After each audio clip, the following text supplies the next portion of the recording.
ఈ జాతిని, ఈ జనాంగాన్ని, ఆ జాతి జనాంగం ఎవరు మీకు తెలియదేముందిలే, దళితుల్ని ఎంత దారుణంగా వివక్షత చూపి, ఒక్క మాటలో చెప్పాలంటే ఒక జంతువుకి ఇచ్చిన విలువ కూడా మనుషులకి ఇవ్వకుండా, అతి నీచమైనటువంటి సంప్రదాయాలను, ఆచారాలను పెట్టి తరతరాలుగా, వందల సంవత్సరాలుగా ఈ జాతిని, దళితుల్ని దారుణంగా క్షోభకు, వేదనకు, దుఃఖానికి, అవమానానికి గురి చేసింది ఒక మతం. ఆ మతం ఏదో కూడా మీకు తెలుసు. ఆ మతంలో కొన్ని ఆచారాలు ఉంటాయి. విధవరాళ్ల విషయంలో కొన్ని ఆచారాలు ఉంటాయి, కొన్ని కులాలకు సంబంధించిన వారి విషయంలో కొన్ని ఆచారాలు ఉంటాయి. వాటన్నిటిని బట్టి ఒక జంతువుకి ఇచ్చినటువంటి విలువ కూడా దళిత బిడ్డలకు ఇవ్వకుండా, వాళ్లకు కనీసం తాగేదానికి, నీళ్లు తాగేదానికి కూడా స్వేచ్ఛ లేకుండా చేసి, అరుగుల మీద కూర్చోనీయకుండా, అంటరానితనాన్ని అంటగట్టి, ఏమండి నోటికి ముంతగట్టి, ఏమండి నడుంకి తాటాకు గట్టి.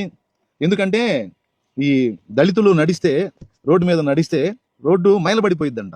దాని మీద ఇంకా అగ్ర కులాలు నడవకూడదంట, నడిస్తే వాళ్ళకి అంటంట. అందుకని మీరు నడుస్తా వెళ్ళేటప్పుడు మీ నడుంకి తాటాకు కట్టుకోవాలి, తాటాకు కట్టుకుని నడవాలి. నడుస్తా ఉంటే అప్పుడు మీ అడుగులని తాటాకు తెడుపుకుంటా వెళ్తుంది, అప్పుడు మేము నడుస్తాం అని అడుగులను కూడా వెయ్యనీయకుండా, నీళ్లు తాగనీయకుండా, చదువుకోనీయకుండా, దేవుడి పేరుతో జరిగే తంతులోకి ఎంటరగానీయకుండా, ఆఖరికి పశువుకి దున్నపోతు కూడా జుట్టు గొరిగేటువంటి వ్యక్తులు ఒక దళితుడికి కటింగ్ చేయాలంటే పో అంటరానోడా అని తృణీకరించి, దారుణంగా జంతువులకి ఇచ్చే విలువ కూడా ఇవ్వకుండా, చదువుకోనీయకుండా, దేవుని దగ్గరకు రానియకుండా, సమాజంలో కలవనీయకుండా, నీళ్లు తాగనీయకుండా, నలుగురిలో కూర్చోనీయకుండా, నలుగురిలో బతకనీయకుండా, నలుగురిలో నడవనీయకుండా, ఇలా చెప్పుకుంటూ పోతే ఎన్ని రకాలుగానో దారుణాలు అవమానాలు చేసి, దుర్మార్గం చేసి, ఇంత ఇది చేస్తే, రాజ్యాంగ రచనలో అన్నాళ్లు వాళ్ళు పడ్డ బాధలన్నిటినీ ఎరిగినటువంటి ఒక మహనీయుడు వాళ్లకు కొన్ని ప్రత్యేకమైన హక్కులు కల్పించి, వాళ్ళని భద్రపరచడానికి,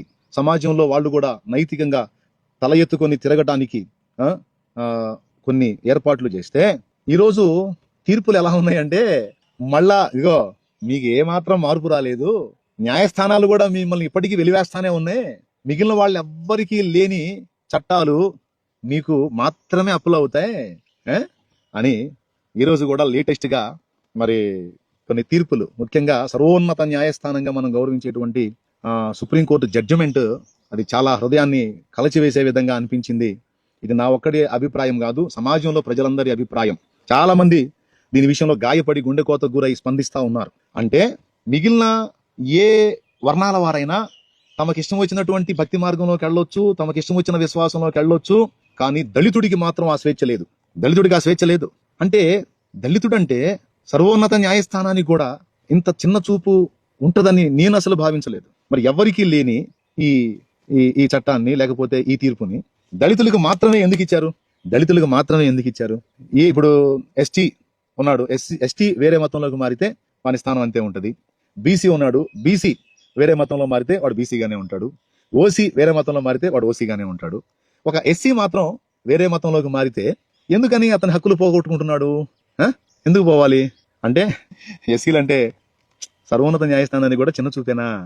అరే ఎంత దారుణం ఇది.